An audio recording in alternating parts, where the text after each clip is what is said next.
This is Adam Kokesh with Congressman Paul in his office in Washington, D.C., talking about my race going into 2010 and what's happening here on the Hill and all the ways that the movement, that this man did such an incredible job to make what it is today and build the kind of grassroots support that's going to make it possible to put more Liberty candidates in office in 2010. So thank you. Do you have anything you'd like to share with our viewers about Well, we sure could use a lot of help here. I keep thinking that the country is a mess, and it really is. And it's at times it's slightly depressing to be here in Washington. But I really get encouraged when I leave Washington, because I think the freedom movement is much further along outside of Washington. And actually, I'm more optimistic now than I have been in the past, because the young people are actually waking up. And that's where all the movements are. I think it's where all the revolutions take place, is with the younger generation. And I have so many people coming into this office now. They're high school kids and college kids, and they come in and they talk about the Federal Reserve, and they talk about auditing the Fed, and they bring their parents in, and the parents haven't been thinking about it in those terms. They have been sort of locked into the traditional conservative opinions about what to do. Then they wonder why we're not making progress up here. But because of the seriousness of our economic crisis right now, a lot of people are giving deep thought to monetary policy and fiscal policy, and they're aware that some major changes have to occur.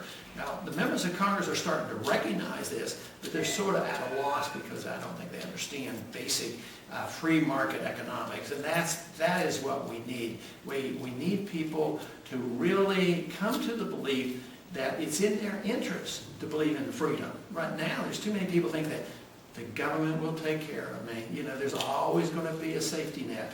But in a way, it might be a blessing in disguise that if there is no safety net, maybe people say, hey, I better take care of myself. Oh, the government's not going to take care of me forever. How can they provide free education and free medical care, free housing, a job forever, and not have to pay for it? But that is what is changing, and that's why I think in the next 10 years we're going to see dramatic changes.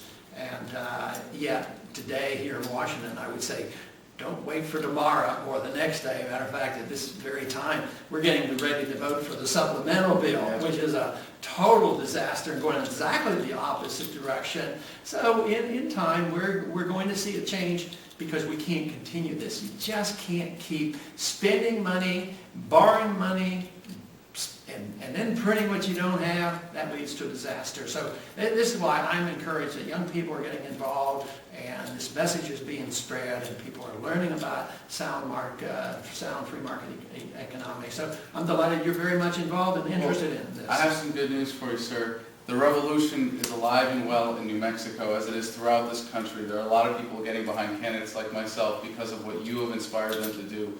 You're not going to have to wait 10 years to get some help on the Hill here. Help is on the way. Sounds great. Thank you.